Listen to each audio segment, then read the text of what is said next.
Ladies and gentlemen, I'd like to take a minute of your time to tell you the story of my life. Mama, don't you tell me or to do.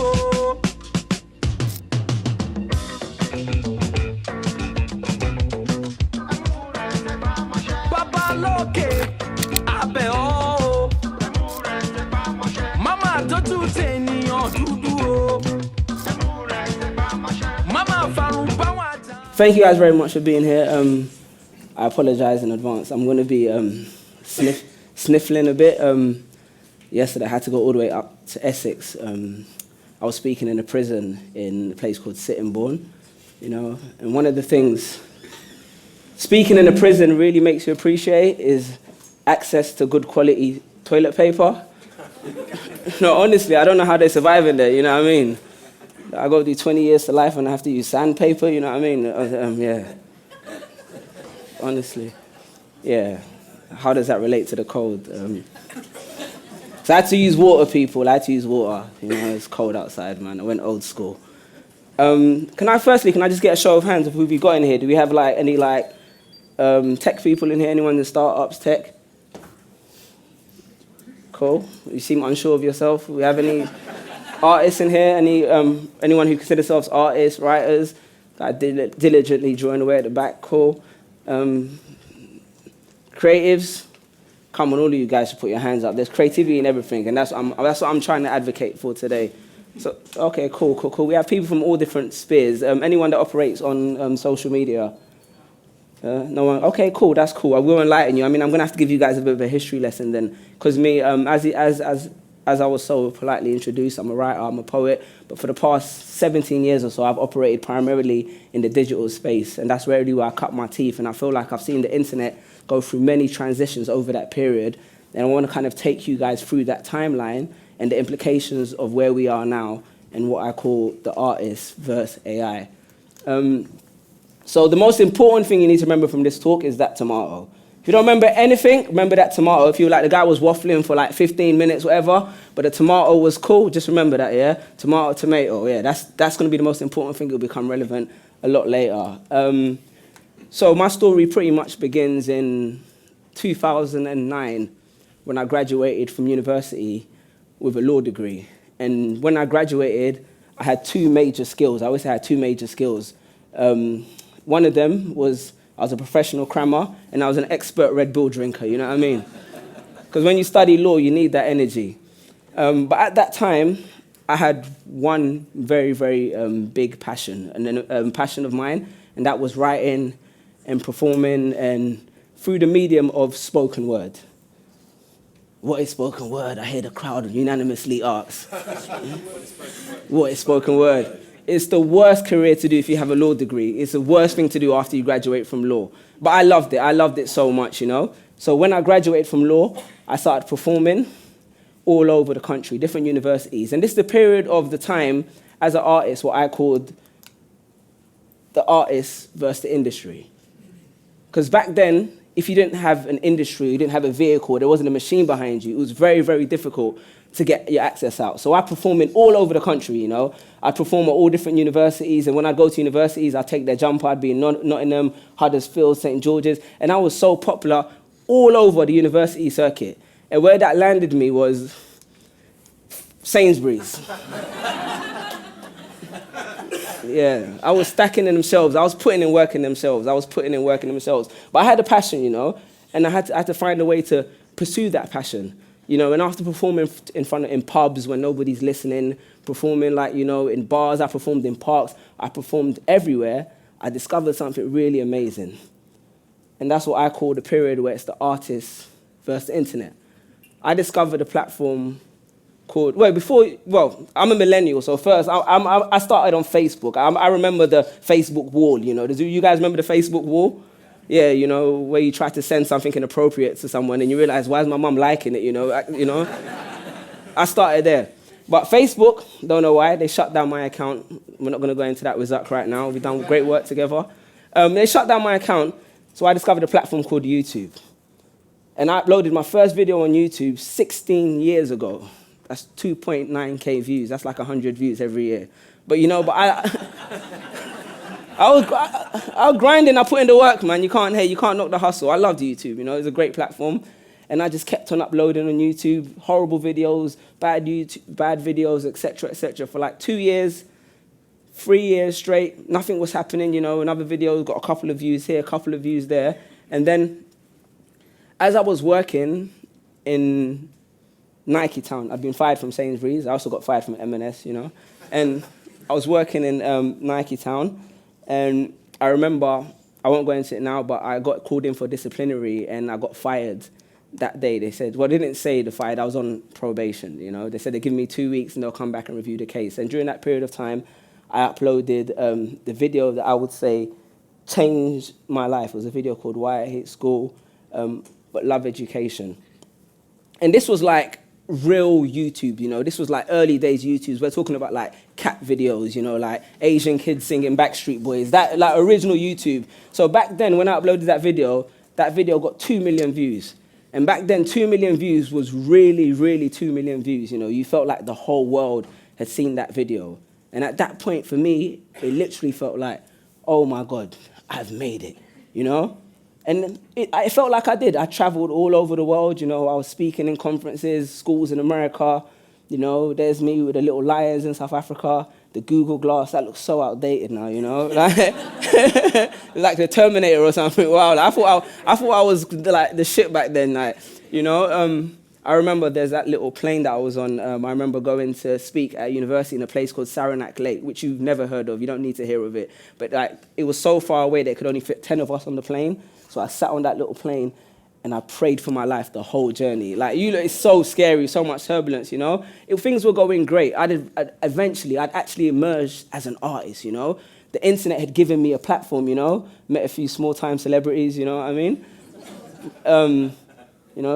Even this, there was a lady, an elderly lady and her son, and they were such big fans of my stuff that they came to my house and delivered a cake with my lyrics on it, And that's like, wow, we've really made it. And that was the power of the internet. It allowed artists to connect with their fans. It allowed me to have a career without needing the industry. The gatekeepers were gone. They were out of the way. And finally, we could actually build sustainable careers off our talent and off our ability. That's another picture of me. Winter is coming, you know what I mean? I love that picture. And you don't really understand the power of the internet because how it is now is the internet's become so transitionary. You see a video, you like it, but back then it really meant something, I would do an event and people would be lined up. I did an event in Tufnell Park and we blocked down all the way from the train station all the way down to the venue just because these are all people that had seen my stuff on the internet and they connected with it in a great way. So like most artists who were able to leverage the internet at this point, I felt like, wow, we finally found our platform. But then something super interesting happened, and you only really realize it if you were on the internet. But if you were not on the internet, it was pretty normal to you. And this is the period where I call the artists versus the internet industry. So the internet, because it was taking off and creators were becoming such great assets, companies started to build around them. They built like YouTube networks, they built agencies, they built all these companies, and all of a sudden what happened is all these people that I'd grown up watching on the internet, they were celebrities. So the internet developed the same celebrity culture that had once existed in the industry space. And this was great for the big-time artists. You got Emma Chamberlain, great content creator, KSI, Casey Neistat. These are amazing creators who the average person may not know, but if you're on the internet, these are like the gods of the internet. But what that did for artists like me is that meant that I had to find a way to transition. No longer was it good enough to just feel like I've got my little audience and I'm going to develop them. If I wanted to take the next step, I needed to start partnering with the industry. So the first step that I took was the next show I was going to do, instead of doing it in a little church and renting it out in Tufnell Park or doing it in somewhere in Shoreditch, I was going to do the big Brixton O2 Academy, And I announced it. I said to everybody, yeah, I'm about to do the Brixton O2 Academy. This was like my crowning moment. So I partnered with a PR agency. I partnered with a promoter, which I won't mention for obvious reasons right now. And as it was coming closer, the date was started, the promoter started to give me a lot of phone calls. And they were like, oh, the tickets aren't selling as fast as we want the tickets to sell. And I was like, don't worry about that. Like, I've done hundreds of events. People don't really buy tickets like that in my community, but by the time we get there, it's going to be fine. You know, and I kept on getting these phone calls consistently, and I was like, don't worry about it. This is fine. I wouldn't do the venue if I don't think I can fill it out. I'm not going to embarrass myself. At least I know my mum and my sisters will come. That would be good, you know? But then I got one phone call that really, really changed everything. They said, you know what? Based on the artists we work with, which they're talking about like Taylor Swift and big artists, they were like, the tickets are not going at the rate we want them to go, so we're going to cancel the event. And that really, really impacted me, you know, as a creator who built up the audience and was trying to ascend to the next step. I hated the fact that after everything I'd spent the past 5 to 6, 7 years creating, I was back at the whim of the gatekeepers. And it felt like there was no way to break that. So I stopped performing, not as much, but I started creating, you know. I'm really passionate about writing. Writing is one of the big things I really enjoy doing. It's obviously the fundamental root of what I do. So I started self-publishing my own stuff. I have a book platform where we started interviewing authors and actors in a public space. I was creating a lot of stuff, but I was pretty disillusioned about the internet creation industry and the way creators could move forward in this space. Then, in 2023, I'm skipping a lot because of time, something really interesting happened to me. And before I go into that, I kind of want to reference a Steve Jobs quote. I'm not going to read the whole quote out, but the premise of it, Steve Jobs was kind of talking about the idea that humans, we have the capacity to innovate and create. That's our biggest capacity. So he was talking about how when you look at a deer, you guys don't have to read it. I'm not testing your literacy. There's going to be no test afterwards, don't worry. I'll break it down quickly. Your eyesight, yeah, it's all good. Nah, I made it small on purpose so you don't get distracted. He explained that how the deer or the lion or many creatures in nature are faster than the human being. But as humans, we have the ingenuity to develop the car, the bicycle, and all these tools that allow us to make up for our limitations. In 2023, my cousin messaged me and he was like, bro, check this email you sent me. And he sent me this email and it was so well written. And I was like, how did you do that? And he was like to me, you know how dumb I am, brother? I use this thing called ChatGPT. And I was like, oh, what is that? He said, it's AI, it's technology. Maybe this was 2020, just coming out of the lockdown. And he was like, you should use it. Like every creative, I was like, why do I need a computer to help me out to write? I know exactly what I've been doing. I've been doing it for years. I'm not interested. You know, so I used it passively like everybody else did at the first. It was like a glorified spell checker, you know, cancelled Grammarly. I'm using ChatGPT, you know, send emails to my son's school, etc., you know. Like, since ChatGPT came out, I haven't lost a single text argument with my wife. I'll tell you that for free. So, you know, I was maximizing it. I was going hard with it. And then kind of tinkering with it and playing about with it, what I started to realize was like, wow, this has the potential to do a lot of things very, very quickly. As someone who was self-publishing and someone who was working to get into the publishing industry, I spent ages writing book proposals, writing hundreds of emails to send out to agents just to get rejected. So I started to use ChatGPT to facilitate for that. And what I started to see was that agents who had spent like months like not replying me were starting to get back to me. You know, and these are people that are in the publishing industry. I was like, oh wow, this tool's quite cool. What else can I do? I experiment in lots of ways. For instance, like one of the things I did is I have a supplier that helps me publish books in China. And he takes forever to reply my messages because I think like English is not his first language. So I just put in ChatGPT and I messaged him. And I don't know if that's Mandarin or Cantonese, but I know he replied in like 2 minutes. You get what I'm saying? It was like, wow, like I found a new medium and a new way to connect with people, all enabled just by this AI. And then I started to get deeper and deeper into the world, and I discovered something called Cursor. Cursor is the coding AI. I'm sure a lot of you are familiar with it. I have no experience with code. My only experience with code prior to this is like that green thing in the Matrix. You know when you're watching the Matrix and the numbers come up? That's all I knew about coding. I didn't know nothing about it. But I was like, wow, this is so interesting. And at the time, I was using Substack. And I'd grown quite a bit audience on Substack. And I was like, I'm making books. But what I do when I make these books is I take my writing from Substack and I turn them into essays and then publish them. I was like, do you think I could make a tool that could do that? With no coding experience, I went into Cursor, you know, I dabbled, none of that makes sense to anyone, and I made this very, very shitty Substack ebook converter, and I posted it on the platform, it kind of went viral. It wasn't the best tool, but it was something that I'd made myself. And, you know, even the CEO of Substack actually, oh shit, I was supposed to black out his email address. Just let me know. You lot, let's skip that slide quickly. Oh, goodness. Hamish, don't kill me, man. Yeah, but, you know, he messaged me. And then what I said to myself, you know what? I've never organized a tour by myself. We've always done it with people. I was like, let me see. These are a few cities I want to go to, Dubai, Brighton. And I used ChatGPT to outline the city structure and where I wanted to go. And then it helped me send the emails and do all of that. So it wasn't taking away from my creativity. It was enabling my creativity. So wherever I'd come in it with the mindset that most creatives have is like, oh, this is going to ruin the creative, I started to look at it another way, that maybe this is another way that we are going to disrupt the gatekeepers to our industry. You know, now I didn't need an editor.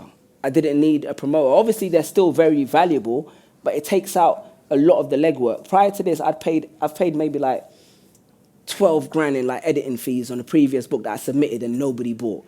At least with this, I could kind of refine it, and also it would feed my ego as well. ChatGPT is always like, oh, this is the greatest thing I've ever read. Can you just change this a little bit? You know, I love that about it. But I think the real opportunity for creatives in this scenario is the opportunity to scale what we're doing and also to create businesses without needing the capital or the manpower that was previously needed. So as I mentioned, I had a book podcast before, and it cost me too much money, so I kind of put it on the back burner, but I still wanted to get into publishing.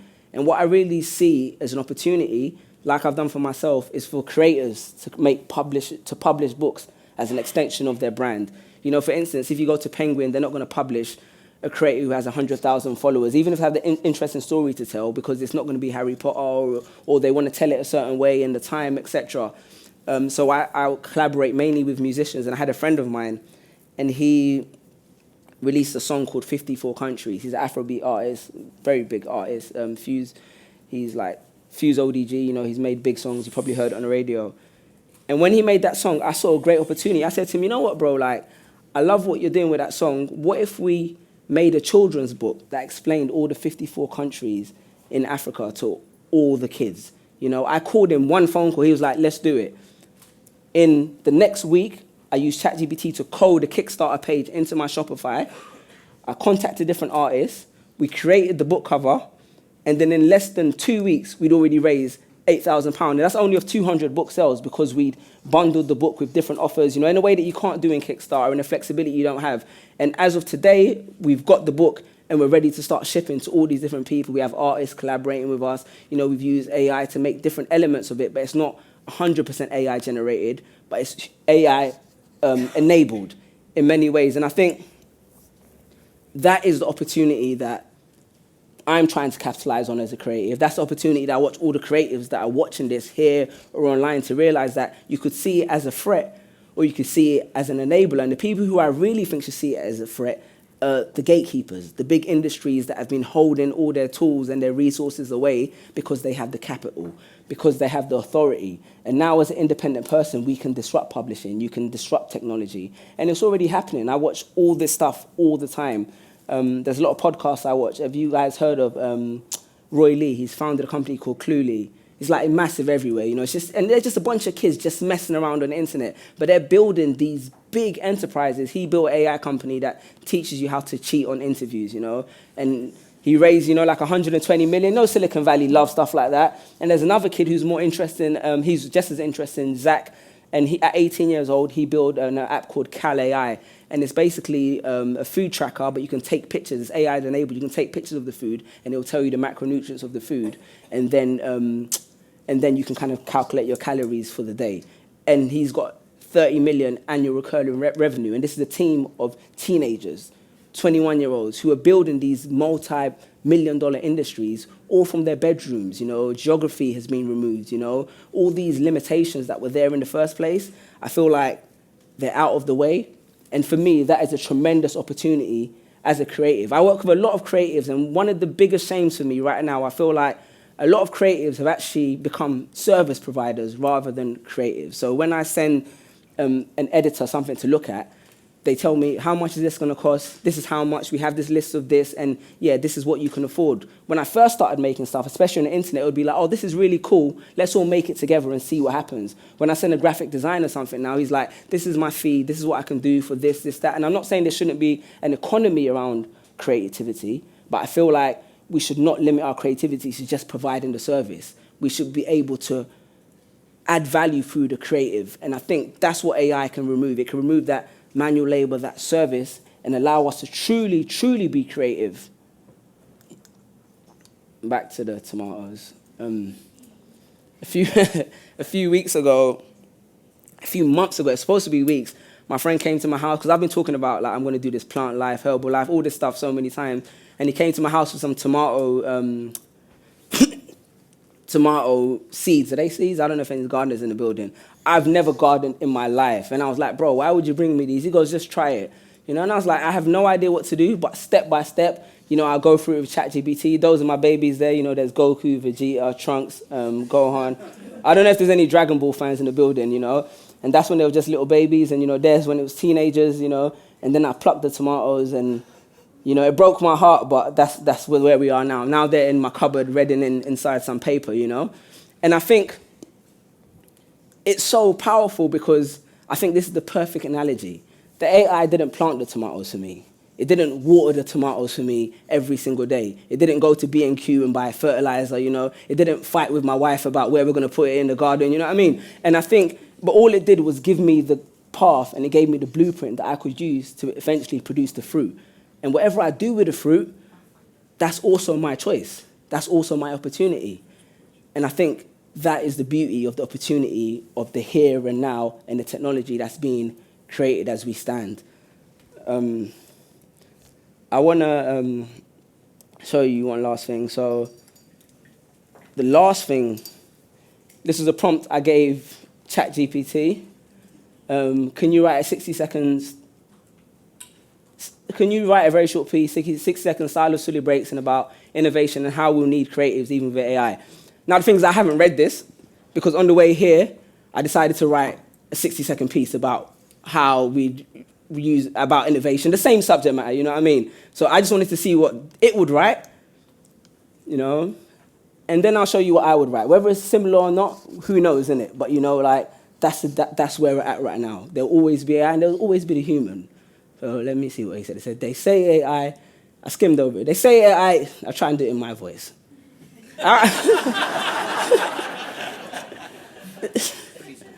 I wouldn't even write it that long. It's way too long, 6 seconds. I pause a lot. They say AI is the future, like the world's about to run without people who build it. Like innovation is a machine, and creativity is a switch you can flick off and on when you're finished. But let me tell you something. A tool can imitate your voice, but it can't imitate your story. It can remix your words, but it can't recall a mother's laugh, your father's struggle, your grandma's prayers whispered into your pillow before you ever knew what dreams were. I like that. Innovation doesn't start with algorithms. It starts with a human being sitting in the dark saying there is more than this. Fire, ink, music, movement. No idea where it's going with fire. Fire, ink, music, movement. Every era has its machine, and every machine has its maker. So don't tell the creatives becoming obsolete. AI can calculate a pattern, but it can feel a purpose. It can finish a sentence, but it can't live the paragraph. Because as long as the world feels less joy, loss, love, fear, and hope, we'll always need to turn emotion into meaning. The ones who paint with pain, who carve out truth with noise, and who turn it into language. AI may shape the future, but remember, creative shape what the future means. If you want, I can adjust to sound more like your performance gain. More point.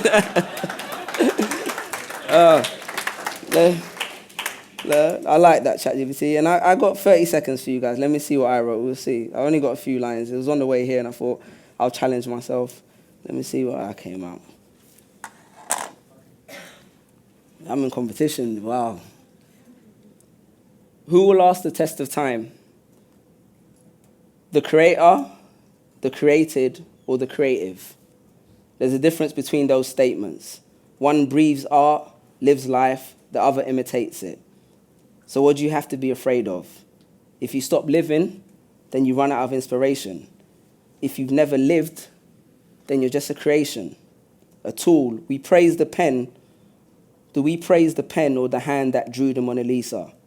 There will always be innovation, but we will always need the innovators. Thank you guys very much. I appreciate it.